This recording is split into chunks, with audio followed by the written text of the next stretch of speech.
Sa isang bansang puno ng ingay ng politika at kontrobersya, sino ang nagsasabi ng totoo? Sino ang nasa panig ng bayan? Welcome to Bayang Pinas, ang news channel na hindi takot maglatag ng katotohanan. Dito, pinag-uusapan natin ang mga isyong may kinalaman sa kinabukasan mo, politika, pamahalaan at ang tunay na kalagayan ng ating bansa. Hindi kami bayad, hindi kami bulag. Sa Bayang Pinas, ang boses ng mamamayan ang tunay na headline. Kaya kung sawang-sawa ka na sa mga baluktot na impormasyon at scripted na kwento, dito ka na. Dito sa Bayang Pinas, tayo ang bantay at boses ng bayan. Kung gusto mong manatiling mulat at informed, don't forget to like, share, and most importantly, subscribe dahil sa panahon ngayon, ang kaalaman ay kapangyarihan. Ito ang Bayang Pinas, balitang totoo, pusong makabayan para sa sambayanang Pilipino. Tara na't alamin ang tunay na balita. Tanga na lang ang hindi makakita ng pattern. Gago na lang ang hindi makaunawa na ito ay talagang orchestrated na i-divert at tanggalin kay Romualdez. Tulad nga po ng aking sinabi, ladies and gentlemen, tulad ng aking sinabi, pinapaliwanag ko ito dun sa gera. Di ba pag sa gera, yung mga makalumang panahon, yung mga panahon ng ating mga ninuno, unang aatake itong mga kawal, yan yung mga congressman, mga senador. Tapos, merong inner circle na nagpoprotekta dun sa hari. Yung inner circle na yan, yan ay si Romualdez. Kaya, itong mga nasa labas o yung mga umaatake ay pinoprotektahan nila yung inner circle. Dahil pag napatumba yung inner circle, ladies and gentlemen, tatamaan na yung hari. Yun ang pinaka last defense yung inner circle na yun, which is, alam natin si Romualdez. Pag tinamaan na siya, damay na ang hari. Di ba? Kaya nga alam nyo mga kababayan, ang tindi ho, pag binanggit mo ang pangalang hindi pwedeng banggitin, ang name that you cannot mention, ay binanggit mo, yari ka. Siguradong dadalihin ka. Siguradong pararatangan ka ng kung ano-ano, sinungaling ka, at may technicality pang nagaganap. At eto, ladies and gentlemen, papakita ko lang sa inyo. Ano ba yung sinasabi mong nawawala, banat ba? Hindi ho ako nagsabi niyan. A very credible person na nagsabi niyan. Walang iba kung hindi si Congressman Kiko Barzaga. Si Kiko Barzaga, alam naman po natin, yan ay very nakakatawa dahil sa kanyang meow-meow. Pero gayon pa man, pag ito nagsalita ng seryoso, napakatalino nitong batang to. Napaka-logical nitong batang to. At higit sa lahat to ay may paninindigan ito, matapang, may bayag ho ito. Hindi katulad nung iba, pasensya na, hindi ko na lang papangalanan. Meron kasing mga tinitingnan na bayani ang mga pinklawan na nung una anti-corruption, yung pala anti-diskaya lang. Nawala yung bayag nung pinupuntirya na ni Diskaya yung mga sino ba yung binibigyan nila ng pera. Alam mo, kahit ako na-frustrate. Na-frustrate kasi idol ko yun. Gustong-gusto ko yung mayor na yun. Pero hindi ko nalang papangalanan. Hindi, totoo. Gusto ko yung mayor na yun kasi napakalinis nung mayor na yun. Napakatino daw yan sa kanilang syudad.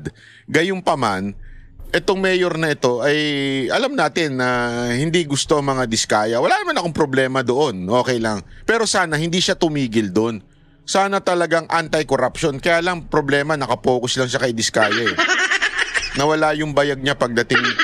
Kaya sa tingin ko, hindi pa siya dapat maging presidente.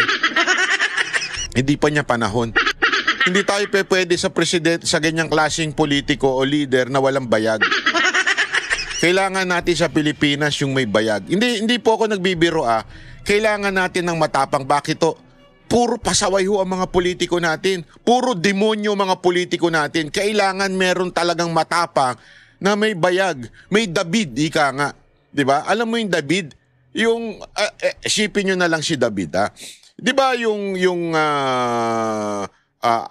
Philistines, 'di ba? Takot lahat ng buong Israel. Maging mga kapatid niya, takot. Nung narinig niya, walang atubiliw siyang pumunta at lumusog, pinilit ang sarili niya at naiinis siya bakit nilalait ang ating Diyos. Oh, ganun si David, galit na galit. Sabi niya, hindi pwedeng isang supot ang lalait sa ating Diyos. Ganun talaga eh. Kaya nga ang tawag niya, di ba? You uncircumcised Philistine, sabi niya. Di ba? Hindi siya papayag. Yun ang tinatawag mong kahit maliit, may bayago. Di ba? Yan ang kailangan nating leader. Kaya nga, David was one of the greatest leader nung panahon ng Old Testament. Si David po yan. He conquered a lot of nations nung panahon niya. Kasi may bayag. Importante ho sa bayan natin, lalo na doon sa bayan natin na kung saan ang korupsyon ay talagang mula sa baba hanggang sa taas korap. Kailangan natin ng isang leader na may bayag. Kaya nga nagkaganito ang bayan natin dahil meron tayong leader na walang bayag. Pasensya na kung puro bayag ha. Pero yung bayag po hindi bastos yan. Yan po ay simbolismo lamang ng isang taong walang tapang, walang courage, walang braveness sa kanyang puso. Eto nga po si Congressman Kiko Barsaga, matindi ho ang tapang nito. At ito ang kanyang sinabi. Orly Regala Guteza, the witness who testified against Romualdez can no longer be reached. Naku po, patay tayo dyan.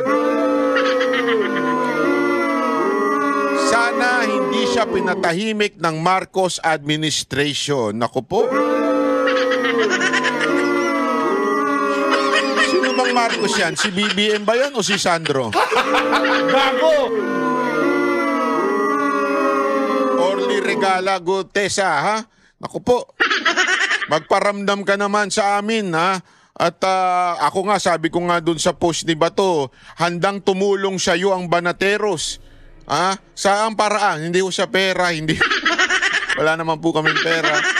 Hindi po sa kahit anuman. Kung hindi sa public statement o kung saan man kakailanganin ang social media ng iyong pahayag. Kasi yung media talagang tinatarget ka. Kaliwat kanan ang pag-i-interview para i-discredit ang iyong credibility. Kaliwat kanan po ang mga ini-interview nila na to discredit ikaw.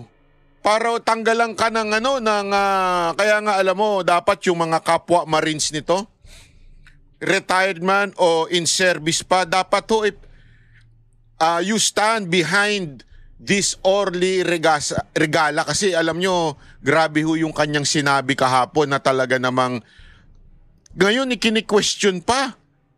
Alam mo, sabi ko nga, ang lupit itong mga animal na to.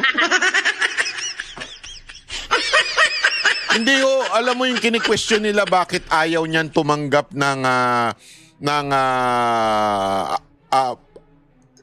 Senate and Witness Protection. Eto, pakinggan natin ito ha. Sandali. Wait lang.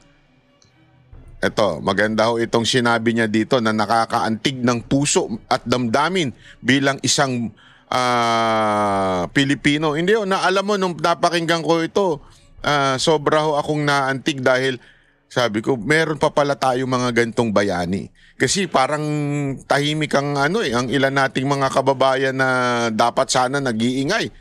Pero ito, malupit ito. Philippine Navy Marines. Meron kang nabanggit kanina na nag-deliver ka ng pera doon sa Andali So papunta ito kay Speaker. Ano yung... Andali 24, Yusik Ulaybar, personal. Saan ba yun? Wait lang.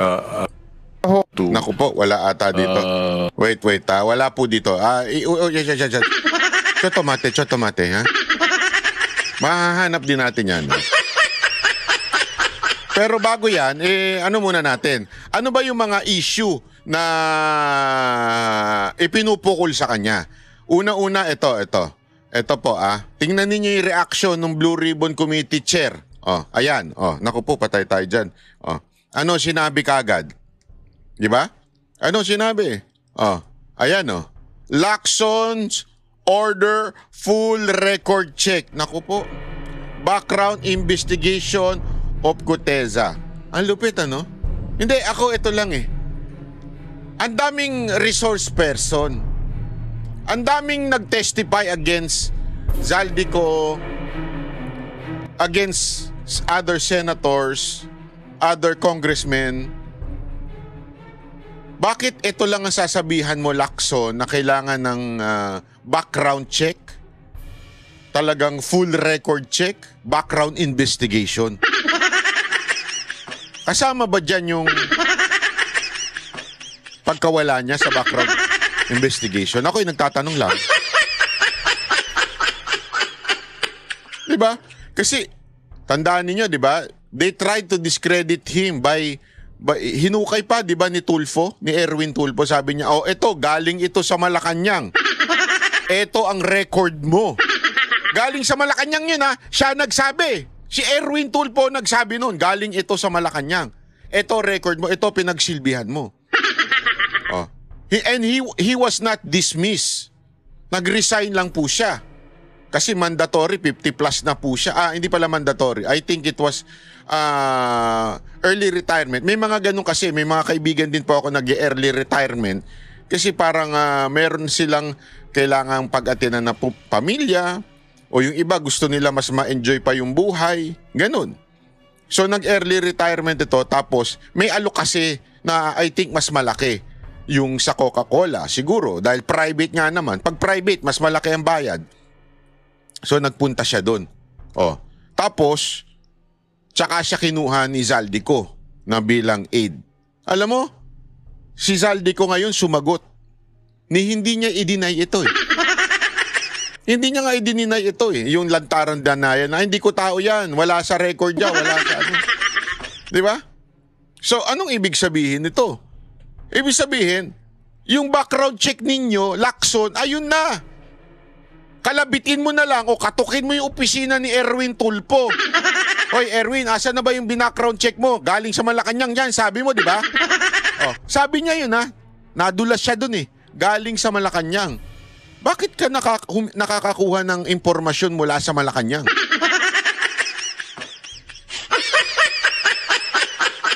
Hindi, isipin nyo na mabuti yan ha. Sinabi ni Tulfo galing sa Malacanang.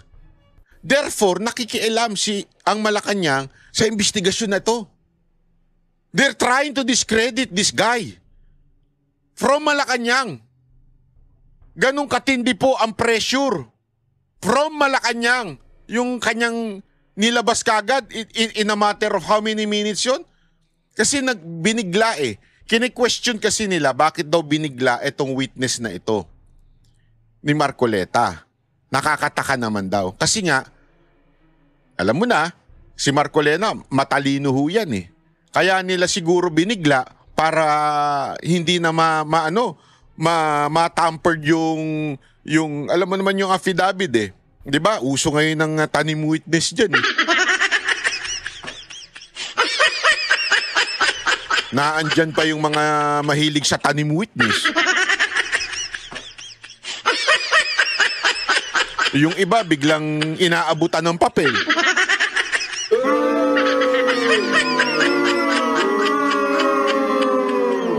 Siguro kaya binigla na lang ni Marcoleta para hindi maabutan ng papel o hindi mabigyan ng 1 milyon. Baguhin mo lang yung tanggalin mo lang diyan sa testimony mo si Romualdez, may 5 milyon ka na, 10 milyon. Gago! Hindi totoo. Ang bihira. Let's assume halimbawa lang, I'm not saying this is true. Let's assume, totoo yung mga corruption issue kay Zaldico o di kaya kay Romualdez. Let's assume lang. Do you think they cannot afford to give millions for a witness to change their testimony? If totoo, pero I'm not saying it's totoo that is still needs to be proven ng court. Pero just in case lang totoo. Hindi kaya nila kaya magbigay ng ganong kahalagang milyon-milyones? Hindi kaya nila kayang tapatan yung mga sinasabi ng mga DPWH official?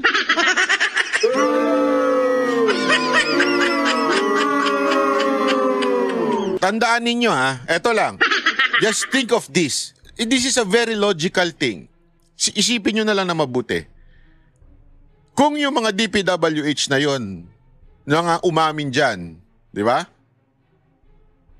Si Bryce, kung sino-sino pa, yung si Alcantara at saka yung si kamukha ni Dolphy, di ba? Halimbawa na lang, sila po aminado tumanggap ng pera. Aminado nagsusugal sila, yung iba doon nagsusugal ng malaking pera. Ibig sabihin, money is something na may hawak sa kanilang pagkatao. Inamin nga nila diba? Inamin nga nila yan yung mga gagagawan nila So merong kapit ang pera sa kanilang buhay. May kapit sa kanilang karakter. Alam yan nung mga tinuturo nila. So what if lang, kunwari, assuming, again, it is not true, it is not proven by the court, pero let's assume it is true. Do you think Romualdez cannot pay them billions just to remove his name? Tama, mali? Hindi, kayo sumagot. Magkanong bilyon di umano ang natatanggap nila sa isang delivery? Sa isang delivery laang ay umabot na ng magkano yun? How many billions? Ilang delivery ang nagaganap? Can they not pay? Ikaw, babayaran ka ng 500 million. Well, sabihin mo ng 500 million babayad sa'yo. Tanggalin mo lang yung pangalan ko dyan. Wag mo lang banggitin.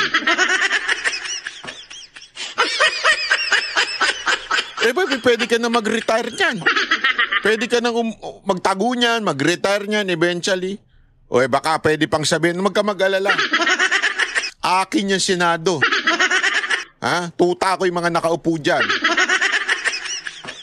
Wag mo lang ako idamay dyan. Laya ka dyan. I-enjoy mo na yung milyon-milyon mo. Halimbawa lang ganun Again, this is not a fact.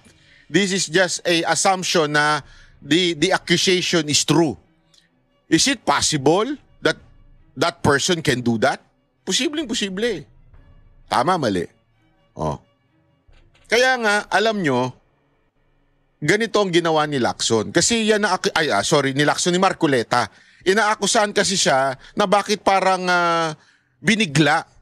Kasi nga, para wala ng preparasyon, walang makakapaghanda, walang kakausap. 'Di ba? Sandali, Banat Bay, paano yan? May issue pa ng doon sa kanyang affidavit. May issue daw ng tawag dito, may issue daw ng pagpepeke ng kanyang notaryo. Okay? Eto muna.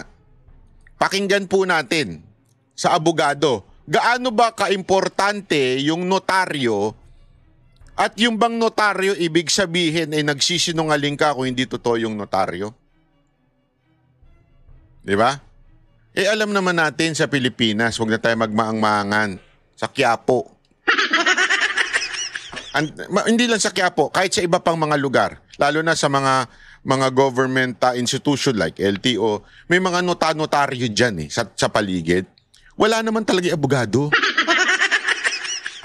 Ang naggaganon lang, meron lang silang pang-stamp, yung mga sekretary nila. Huwag na tayo maglukuhan. Tangina, kagawa sa Pilipinas yan. Sinong niloko mo? Pumunta ka, magpanotaryo ka, nandun yung abogado, nakaupo. Sosyal yan Nagpa-practice yan habang yung kanyang notary office, yung sekretary na lang gumagano. Naalala ko kahit sa UP meron yan doon sa parang ano ba pangalan? Kalimutan ko na yung pangalan. Yung parang kinakainan namin doon. May ganyan din, notary na taga-tatak lang. Hindi ibig sabihin, peke yun talagang iniiwan lang. So ano ibig ko lang sabihin? Yung notaryo ba kung sakasakaling hindi talaga yung abogado ang nagnotaryo nun, maituturing mo yung testimony ay kasinungalingan? Ayan ang tanong. Tanungin natin ng ibang abogado, yung objective. Sa ating... Sorry, hindi yan. Yung objective, kako. Yan hindi yung notaryo hindi yan objective. Ito. Objective tong tao na ito. Itong abogado na to. Okay, so good day taong bayan at ngayon pag-usapan po. Ito si panoorin nyo ito, si Attorney Neil Abayon. sa kanyang, i-google nyo na lang sa YouTube. Kasi maganda ho ito magpaliwanag. Hindi ho siya yung bias at higit sa lahat po ay siya ho ay very, very objective sa kanyang pagpapaliwanag. At nakakatuwa ito dahil hindi ito namumulitik ang tao. Sa kanya ay objective lang kung ano ba yung mga issue at nagtuturo siya. Kung gusto nyo matuto ng ito ang ninyo, ang panoorin nyo. Huwag yung iba. Kasi yung ibang mga abogado, political eh.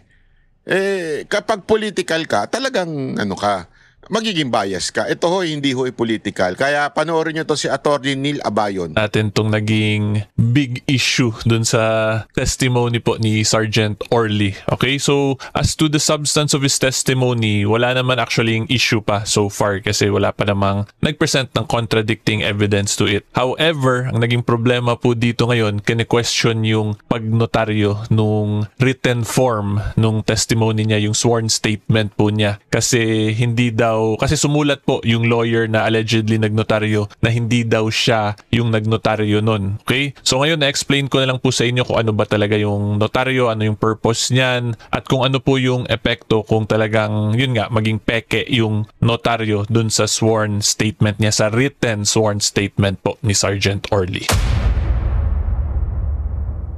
Okay, so again, just another quick reminder po, huwag niyo kalimutan mag-subscribe sa YouTube channel at i-like po mismo yung video kung magustuhan niyo tong content ko. Okay, start po tayo sa discussion. So para po mas maintindihan niyo talaga, explain ko po muna kung ano ba talaga yung notaryo at yung purpose niyan. Okay, so yung notaryo po, or in English, the notary public, that is a lawyer po yan. Isa yan siyang abogado kung saan kumuha po siya ng authority niya from the court, from the judiciary, para maging notary public. Okay, at ang purpose po, pag notary public ka na, ay para i-authenticate mo yung mga documents na sinasubmit sa'yo for review ng mga parties to a case or ng isang person na gusto gumawa ng sinumpaang salaysay katulad po nito ni Sergeant Orly. Okay? So tandaan po ninyo, ang importante natin i-take note dyan is yung main function po is to authenticate yung mga documents. At yan ang function ng notaryo, to authenticate the document.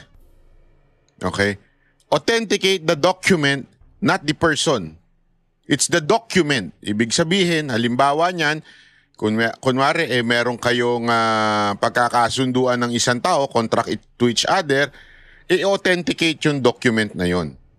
Okay? So, yun po ang purpose. Dahil ang main purpose po ng notaryo is to authenticate documents, in a sense po ang function niyan ay para ma-simplify po yung mga legal process dito sa bansa natin. Kasi pag notarized po ang isang document, therefore it is authenticated at nagiging public document na yan po siya. So kung public document na po ang isang document, it will now enjoy the presumption of regularity. Okay? At the reason po kung bakit ko nasabi na it simplifies the legal process in a sense, kasi pag notaryado na, ang presumption nga valid and regular na agad yung document na yon. In other words po, yung notaryo na-review na kung kayo ba talaga yung mga contracting parties dun sa document na yon, kung ikaw ba talaga yung tao na nanumpa dun. Dito naman po sa case ni Sergeant Orly, kung siya ba talaga yung tao na gumawa nung salaysay at kung whether or not napilitan lang ba siya or pinilit siya sa paggawa nun. So yan po yung main function ng notaryo. Okay? To authenticate documents para po mas mapa-simplify yung legal process natin. Kasi mababawasan na yung authentication,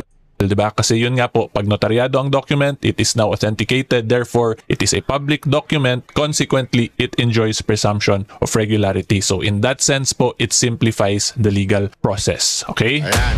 So authenticate lang. Ano ang epekto pag totoo o peke ang talagang notaryo? Apektado ba ang laman ng testimony sa peking notaryo? Ayan ang tinatanong na lahat. Di ba? Peke ba kung peke yung notaryo? Tingnan natin ang sagot ng isang objective na abogado. Okay, so yung sagot ko po dyan, wala po yung epekto sa actual substance kasi yung form of a document is different from the actual substance of the testimony of an individual. Diba? Plus dito rin po sa madaling salita, wala pa yung plus, wala pa yung added element. Ako, nag-testify ako, hindi ibig sabihin, pineke ko yung notaryo. Halimbawa lang, pineke ko yung notaryo. Ibig sabihin, hindi na totoo yung sinasabi ko. Nagkataon lang, maybe, tinamad ako. Tinamad akong pumunta doon sa notaryo, o kaya yung sekretary na lang ang nagnotaryo, o kaya kinopya ko na lang. or even hindi ko pa nga pinanotaryo, it doesn't mean yung sinasabi ko ay peke. Sinabi ko nga yun testimony ko nga yun Akin nga yun, ako nga nagsabi. Bakit ka ba nangingilam? Bakit mo ba sinasabing hindi totoo tong sinasabi ko? Akin yan ito yung experience ko, naranasan ko, ako mismo nakaranas. Plus, ito pa yung plus, aside from that, okay, na hindi niya pwedeng sabihin hindi totoo yung sinasabi ko dahil pineke ko lang yung notaryo. Aside from that, ito pa. Case ni Sergeant Orly, pumunta na po siya ng Senate, di ba? Nandun siya in person, nanumpa. Tapos sinabi niya ulit lahat ng statements niya doon or yung testimony niya in open hearing, di ba? Tapos nakita po yan ng buong Pilipinas. So in other words po, ang main point ko dito, nasa records na po ng Senado lahat nung sinabi niya while he was under oath during the hearing. So, really, yung mga nagdidiin tungkol sa notaryo, it's just another way of diversion or technicality para lang sabihin na hindi totoo yan, hindi totoo. Sandali, under oath na siya. Ito ako, sumusumpa na magsasabi ng totoo at walang dagdag, walang bawas, pawang katotohanan lamang, so help me God. Ako nanunumpa na ngayon, eto na sinasabi ko na, kinikwento ko na yung nararasan ko. That notary is nothing. Whether it is true or not true yung pumirma, mali yung pirma, mali yung date, sino nagtatak, wala nang epekto yan sa sinasabi ko kasi eto na nga ako, nag-o-oath taking na nga ako dito sa harapan ng buong publiko, pati senador. Hindi na mababago yun, tama yun, sa madaling salita. Okay. So stated differently po, yung issue as to the form dun sa written statement niya, wala po yung kinalaman sa actual substance nung testimony niya. Okay, magkaibang issue po yun. So kung gusto sana talaga nila to i-discredit si Sergeant Orly, wag po nila atakihin yung notarial issue kasi nasa records na nga nung Senate yung testimony niya, di ba? So i-contradict sana nila yun, yung testimony niya, para mapawalang bisa yun. Pero kung pupukpukin nyo lang yung notaryo, that is now irrelevant kasi part of the Senate records na nga po, yung testimony nito ni Sergeant Orly while he was under oath. Okay, so hopefully mas naintindihan po ninyo na magkaiba nga yung formalities of a document from the actual substance ng testimony. Those are two completely different issues na pinapaghalo-halo ngayon, maybe due to political reasons, di ba? Pero, so anyway po, based on what I have explained so far, mas naintindihan nyo sana yung difference between the formalities of a written document from the substance of the testimony po ng isang witness. Yun.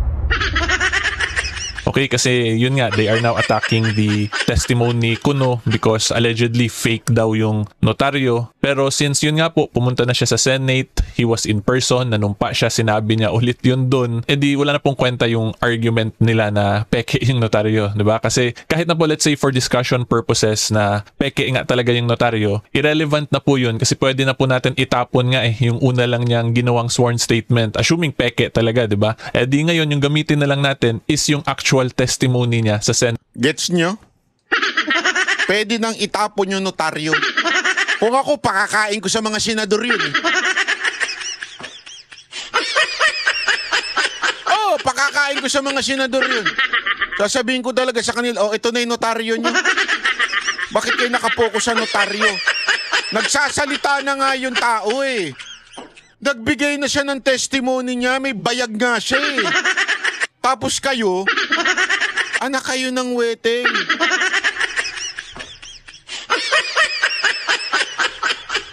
Yung pa rin ang focus nyo, yung lintik na notaryo na yun. Nag-oath taking, personal na nagsalita. Alam mo kasi ganyan sa korte. Hindi ko nga alam kung bakit yung iba, kasi sa bagay, ibang senador natin, hindi na mga abogado, kaya bobo.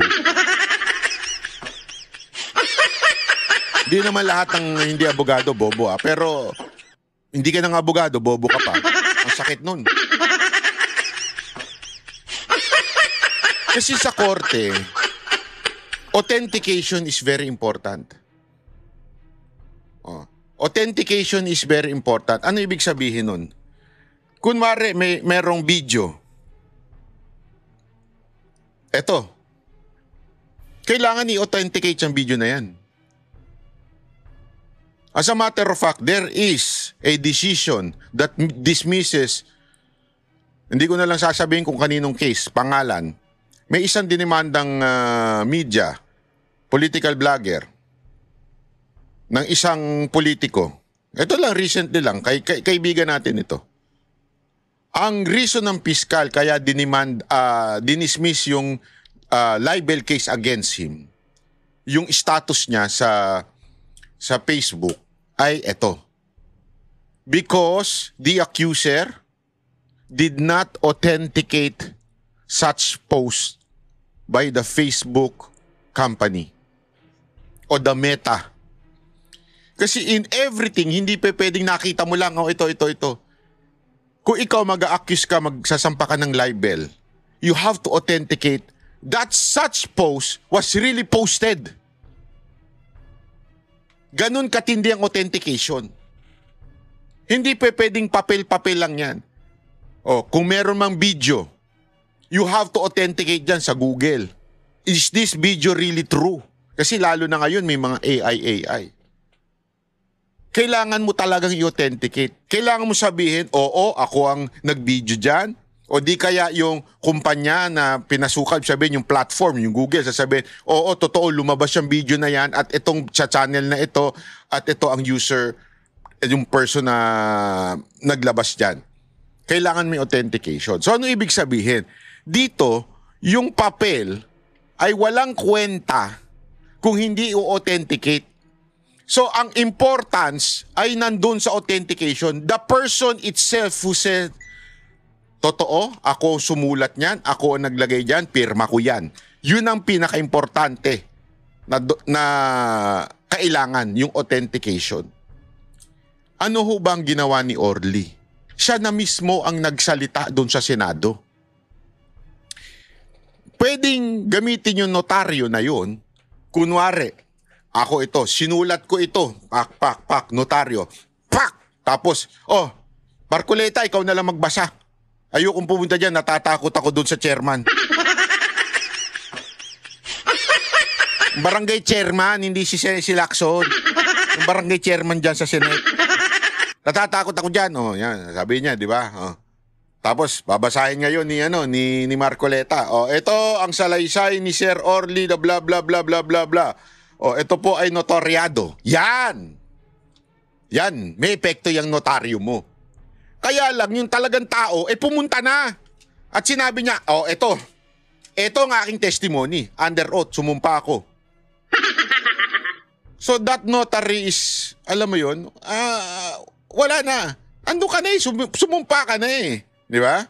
8 records, diba? Pwede nga niya kunin yung stenographic notes lang niyan kasi makita naman doon na sinabi niya isa-isa tapos pirmahan niya yun, tapos manumpa siya ulit na siya nga yung nagsabi talaga totoo nun kung gusto talaga nila pukpukin yung notarial issue. In other words po, there are other ways naman as provided by our law, by jurisprudence, kung paano ma-verify kung whether or not yung tao ba talaga na yun yung gumawa ng testimony na yun, diba? So supposedly dito, dapat yung written form na yun yung pinakaunang magve-verify na siya nga yung gumawa na yon. However, since ngayon kino-question nila yung notaryo, and yun nga po for discussion purposes, sabihin natin peke talaga yung notaryo, edi wag na natin gamitin as basis to determine kung si Sergeant Orly ba talaga yung gumawa nun. Itapon na natin yon. Yung gawin na lang nating basis ngayon, yung ginawa na niya sa Senate hearing, which is yung pagsabi niya orally, and since yun nga po nasa Senate records na yon, edi yun na ngayon yung actual testimony niya, wala nang kwenta yung first na ginawa niya kasi irregular yung technicalities. Again, this is just for discussion purposes, assuming totoo nga talagang peke yung notaryo. So from there po, again, may kita natin na it is a very weak argument kung yung notarial issue yung gagawin nilang argument just to contradict the substance, kasi yun nga po, 'di ba? Iba yung substance ng testimony from the actual formalities of a document. Okay? And then lastly po, ang gusto ko lang din i-point out again so malinaw ho, in-establish na natin hindi ho importante yung notaryo, ang importante nag-oath taking po siya mismo ang nagsalita. discussion purposes, kung totoo ngang peke yung notaryo, wala pong Anong po ba ang problema kung peke yung notaryo? Sino po ba ang apektado? O, pakinggi. naman dun si Sergeant Orly kasi hindi naman siya yung nagnotaryo sa sarili niyang document, di ba? As long as he was in good faith, he believed na totoo yung notaryo na yun, pagpirma niya nun, yung pwede lang po siya dun magka-issue kung meron siya mga kasinungalingan dun sa substance niya habang nakapanumpa siya, habang under oath po siya. Pero kung wala naman siyang kasinungalingan lahat dun sa statements niya, tapos pinirmahan niya yun, tapos he was in full good faith believing na notaryo talaga yung nag-appear sa harap niya, wala po siyang liability dun kasi yun nga po, hindi siya yung nagnotaryo ng document. Okay? So yung may potential liability po in this scenario, kung assuming peke nga talaga yung notaryo, is yung person po na nagpresenta na siya yung notary public. Or kung yung abogado is, let's say, kasabwat nung nagpresenta na yun, edi silang dalawa yung may liability dun for forgery or for falsification. Pero si Sergeant Orly, wala pong kinalaman dun kasi yung sa kanya lang naman yung substance ng testimony niya at yung signature niya as to that substance of his statement. As to the act of notarization, labas na po siya dun. Okay? So yan lang din yung gusto ko klaruhin kasi sinasabi... Again, hindi po siya ang pwedeng managot kung hindi naman po siya ang nagpanotaryo. Hindi natin alam kung sino yung nagpanotaryo. Kung ano man ang pangyayari dyan sa notaryo. Kasi pwedeng nagbago lang din ng isip nung na-pressure o may nag-pressure dun sa abogado, hindi natin alam. Di ba? We do not know kung ano man ang nangyari. Pero it does, sabi nga, walang kinaugnayan dun sa substance ng ni Orly, yung ano yung sinabi niya. Walang kinaugnayan yung notaryo niya. Baka sabihin natin, ito po ay isang opinion lang. Ito pa, may isa pang opinion. Ito, madalas ito, nasa kabilang oposisyon, sa ibang opinion ho nito, pero pakinggan ho rin natin. Sandali, Tagabuhat lang ako ng... Yan, sandali. Ayan, yan. Wait lang. Forward natin kasi may music yan eh. Sorry. Ito po si Fiscal EJ. Ito po hindi rin po ito objective din po ito. Pakinggan natin kung may saysay po ba yung notaryo, ano po ba ang kalagayan kung sakaling peke yung notaryo. Ito. Good day po sa lahat. Si Fiscal EJ po ito. Ngayong araw, we'll talk about the controversy surrounding the affidavit of Orly Regala Gutesa, which has recently been disowned by Attorney Petchi Rose Espera dahil daw sa peke ang notarization. Pero teka, does this automatically mean na peke rin ang laman ng affidavit? Or does it simply highlight procedural flaws but not necessarily the truthfulness of the testimony? Yan ang pag-uusapan natin ngayon. Ayan. Let's be clear. Nga. Notarization merely converts a private document into a public one. Kung peke ang notarization, it loses its public character, pero hindi ibig sabihin na hindi totoo ang mga statements sa loob nito. Ayun. In fact, kahit private documents can still be admissible in court basta ma-authenticate lang. Ayun. Nagigets ninyo? Nagigets ninyo? Importante kasi yun eh. Kahit nga walang notaryo eh. Basta na-authenticate lang. Paano ibig sabihin na-authenticate? Kayong pareho, kayong parehong gumawa ng kontrata, ibig sabihin yung pumirma, sinasabi mo, oy, totoo yan. Totoo yan. Ako, sumulat yan. Kahit nga wala notaryo eh.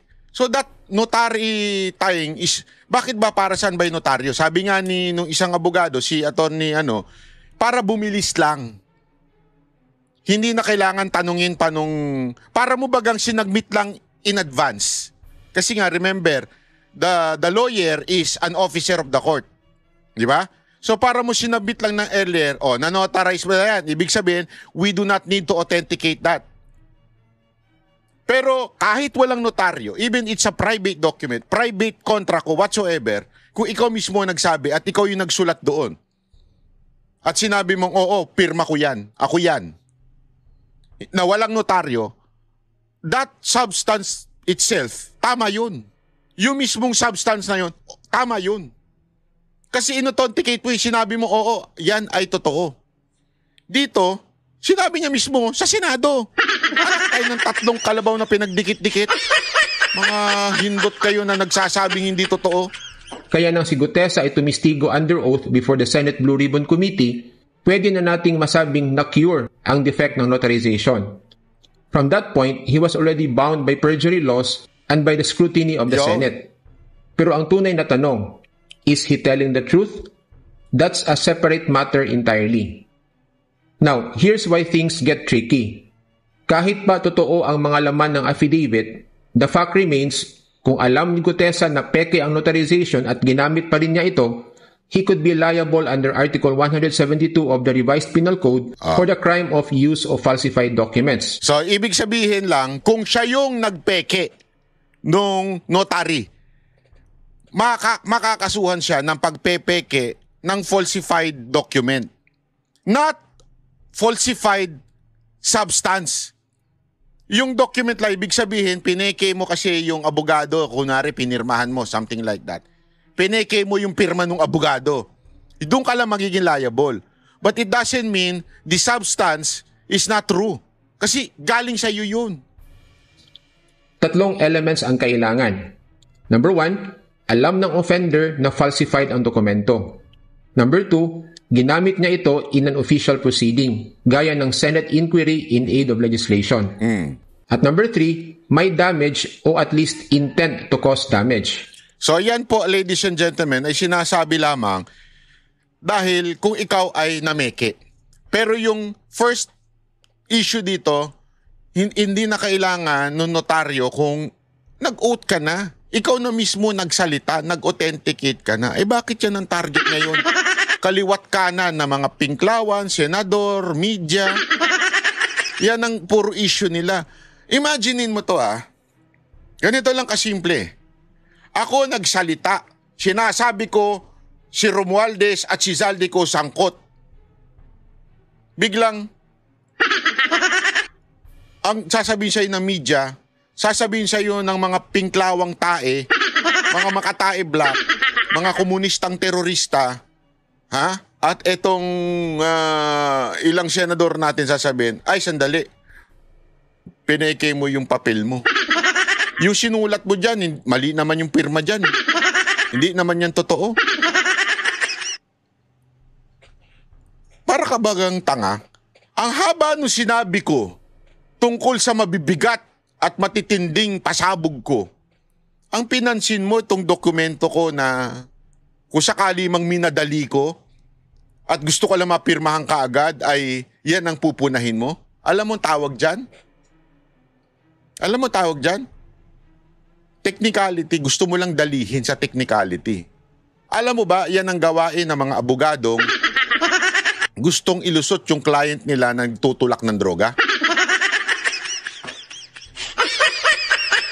Bibigyan kita ng example. Ayoko nang magsalita kung sino.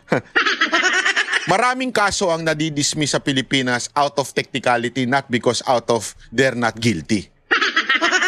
Bakit? Halimbawa, nakuha yung kasi may may proseso ng pagdadala ng nakumpiskang shabu halimbawa. Kuwari may nahuli na shabu. Mali yung pag-transfer, mali yung paglipat sa piskal, pag-submit sa piskal, na nagkamali lang ng proseso. Sasabihin ngayon ng abogado nung nahuli, sandali, mali yung pagbitbit at pagpasa nung droga doon. 'Di ba? Hindi dapat isinabmit ng ganitong panahon, ganitong oras. In other words, dinali sila sa technicality. Pero putang ina, huling-huli mo na hawak yung shabu. Nagtutulak, nagbabenta, nagbibigay. Huling-huli mo na. Tapos, sasabihin mo, technicality. Yan ang mga tarantadong paraan para mapalaya ang isang guilty na tao minsan. Ginagamit yan technicality. Halimbawa, di ko na lang ito? Ito'y katang isip lamang. Umorder ka, nagpa-deliver ka ng bulko-bulkong Mary J. Nagpa-deliver ka ng Mary J. ng sobrang dami. Bulto yan. Yung lalo na yung mga high grade pa. Diba? Nagpa-deliver ka sa bahay mo. Natuntun ngayon ng kapulisan. In-entrap ka ngayon kung tatanggapin mo ba ito. Tinanggap mo. Tapos pinirmahan mo. Di ba? Yung receive. Ha? Tapos, bigla kang dinakip. Kaya lang, may airpat kang mayaman. May airpat kang milyonaryo. Nepo baby ka. At higit sa lahat, makapangyarihan sa gobyerno.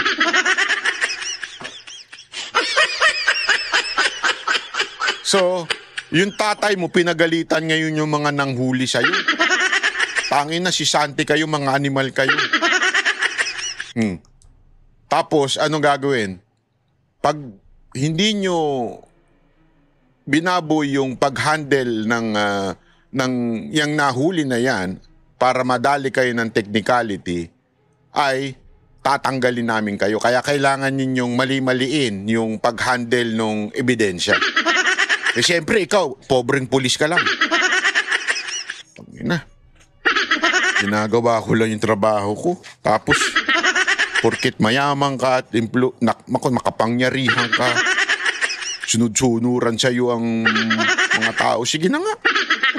Ayoko na mamadali yung trabaho ko at mawalan ako ng trabaho at kawawa naman pamilya ko. Siyempre, medyo imamali mo na ngayon yung handling of the evidence. Tapos, yung abogado ngayon, ilalaban sa korte. Ano sasabihin sa korte? Technicality, yung issue. May problema sa pag-handle, dinagdagan, bla bla bla, ganun-ganun, di ba? Oh. Tapos, syempre, si Judge, hawak siya nung tatay. Wala na. Dismiss. Di ba? Totoo. Dismiss ang kaso. Tanginan yan. Hayop. Bakit? Bakit kanyo? Oh, technicality. But it doesn't mean na hindi totoo na siya ay tumanggap. Yeah? Ano ibig ko sabihin? Ganon din po dito, ladies and gentlemen. Dinadali nila si Sir Orly ng technicality para lang masabing, alam mo yun, hindi totoo yan. Hindi man lang itanong ko ano ba yung substance nung kanyang sinabi. Tama, mali. Oh.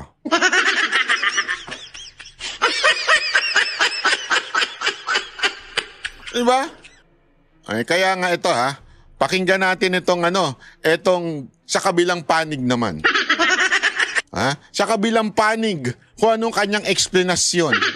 Kung bakit itong si ay dapat makasuhan o di kaya ay dapat questionin yung kanyang credibility. Sa ating pong linya ngayon si Attorney Howard Calleja. Sorry. O nga pala, nang kaka-copyright siya. Wag na lang yan. Sorry. Wag na yan. Wag na yung issue na yan kasi masyado sila. Anyway, ito muna. Pag-usapan naman natin. Alam mo, sabi nga nila, justice comes not only through legal means, but sometimes in a different way. Di ba? Panoorin natin ito. Kinondena ng fashion designer na si Michael Ellis Co ang ama na si Ako Bicol Representative Zaldico na nasasangkot sa umunoy anomalya sa flood control projects. Sa isang mahabang post sa Instagram, iginiit niya ang kanyang pakikiisa sa taong bayan laban sa katiwalian at inaming matagal na siyang lumayo sa politika at sa sariling pamilya upang itaguyod ang sariling pangalan. Tinawag niyang nakakahiya ang mga alegasyon at nanindigan na dapat managot ang sinumang mapapatunayang sangkot sa katiwalian kahit pa ang kanyang sariling ama. Kabilang si Zaldico sa mga iniimbestigahan ng Senado dahil sa umano'y bilyong pisong kickback mula sa flood control project sa Bulacan, bagay na tinawag ng kongresista bilang baseless at politically motivated. Alam mo, ano ba yung sinasabi kong hustisya? Kasi sa mundo na ito, huwag niyo laging kakalimutan na merong hustisya na sa bansa mo. Diba? May legal justice. But because of human frailty o because of human nature, minsan yan justice na yan napakahirap makuha agad-agad. Sa Pilipinas, alam naman natin ang justice ay depende yan sa estado mo sa buhay. Pag mayaman ka, Napakatagal na lintik na justice niyan. Pero pag mahirap ka, naku, napakabilis po niyang justice na yan. Diba? Ganun naman po sa Pilipinas eh. Huwag na ho tayo magmangmangan. Talagang, sabi nga nila, magnakaw ka ng kapiraso sa Uncle John's, kulong ka kagad. Talagang may pronouncement, ano? Totoo naman eh, pagka magnakaw ka lang ng kapiraso, kulong ka kagad. Pero yung billion-billion, kailangan dumaan sa due process. Lintik yan. Ganyan sa Pilipinas eh. Di ba? Huling-huli mo na, kailangan pa dumaan sa due process. Hindi, eto Paano mo nasabing huling-huli? Tignan ninyo yung salin. Bakit lumobo ng ganong kalaki? In a span of how many years? Di ba? Ang daming ways to know if that person is really a corrupt person. Bakit tumaas din yung kanyang allotment sa kanyang budget? Napaka-obvious na. Si tanga na lang magsasabing, yan putang inang yan, hindi magnanakaw yan. Or kung hindi man tanga, may pinoprotektahan political interest. Di ba? Yan ang katotohanan. You know why all of these things, hindi nila ginigipit yung mga nasa ibabaw? It's because they don't like VP Sara Duterte. Not because they want really justice. O sasabihin na natin anti-corruption. They're not anti-corruption. They're anti-Duterte. And anything that falls out from pagiging anti-Duterte, pwede nilang bitbitin. Pero pagka makikinabang ang mga Duterte sa kung anumang pinaglalaban nila, even if ito yung dapat ipaglaban tulad ng anti-corruption, hindi nila ipaglalaban yan. Bakit? Ang makikinabang yan ang BP. Ganon sila kahipokrito. Hindi tayo ganon eh. Ang masama, masama. Ang korupsyon ay korupsyon. Kung sino man na makinabang yan sa pananagot ng mga korap na opisyal sa gobyerno, wala tayong pakialam. Basta importante sa atin, yung putang ina, ninanakaw na yung pera natin. Ang laki ho ng bilyon po. Isang isang delivery lang, almost 1.7 billion dun sa speaker. Dun sa kabila naman, how many millions? Ganong kalaki sa isang delivery lang. Allegedly, ang dinideliver doon. Diba? I mean, hindi pa ba dapat natin talaga itong imbestigahan ng todo-todo? Hindi ba dapat natin to talagang panagutin? Hindi eh. Ginigipit pa natin yung mga nagsasalita. Si Diskaya una nagsalita niyan, ginipit ninyo. Pangalawa, ito, ginigipit nyo na naman. Diba? Dinidiscredit ninyo. Kaya nga, sabi ko nga, sa mundo na ito, napakahirap makahanap ng hustisya. Sa Pilipinas, lantaran na yung korupsyon. Ang sigaw pa rin nila, anti-Duterte sila. Paano natin makakamit ang hustisya? Kaya nga alam mo, sabi ko, itong pinakamatinding justice of all, itong anak ni Zaldico. This is something really very painful. Painful na nga yung ilaglag ka ng mga kaibigan mo. Kasi yung mga kaibigan niya, di ba, sila Romualdez, yung mga si Sandro Marcos, na mga dating katropa mo yan, yung mga congressman, dati mong katropa, tapos ngayon pinaimbestigahan ka na. Si Zaldico, di ba, yan ang ginagawa nila eh, pinaimbestigahan na. Ayaw nila mapunta kay Romualdez, si Zaldico na lang ang parang scapegoat nila. Yeah? Parang siya na lang bahala. Basta wag na umabot kay Romualdez ilaglag na natin to si Zaldico. Oo, masakit yun. Mga kakampi mo, mga katropa mo, mga kaibigan mo, nilaglag ka. Di ba? Tapos biglang ganyan. Anong ibig ko lamang pong sabihin? Masakit yun. Pero may mas matinding masakit. Ano? Yung itakwil ka ng anak mo. Yan ang pinakamasakit sa lahat. Alam mo yun? Masakit yung kaibigan mo partner mo, yung ano mo, mga katrabaho mo, katropa mo. Pero yung anak mo na yung nagsasabi sa'yo dapat kang managot, dapat kang umuwi dito. Ang sakit nun, Brad. Sakit nun. Yun ang hustisya. Hindi ba makamit agad yung hustisya ng ating legal system Pero yan ang pinakamatinding hustisya. Yan ay ibabaon mo na sa puso mo. Ang mismong anak ko, tinatakwil na ako. Mismong anak ko, nagdududa sa akin. Which is, siya naman na nakakaalam ng lahat eh. Hindi, eto ha. Ako, hindi ko kakayanin yun eh. Yung ganon, yung mismong anak mo. Buti na lang, wala akong anak. Yung itatakwil ako ng anak ko dahil alam niya talaga yung mga pinaggagawa ko. Kasi, kung malinis ka ang tao, kung ikaw ay maayos na tao, at alam yan ng anak mo na malinis ka, hindi ka gaganyanin ng anak mo. Bakit ka ginaganyan ngayon ng anak mo? Dahil ba may alam siya sa'yo?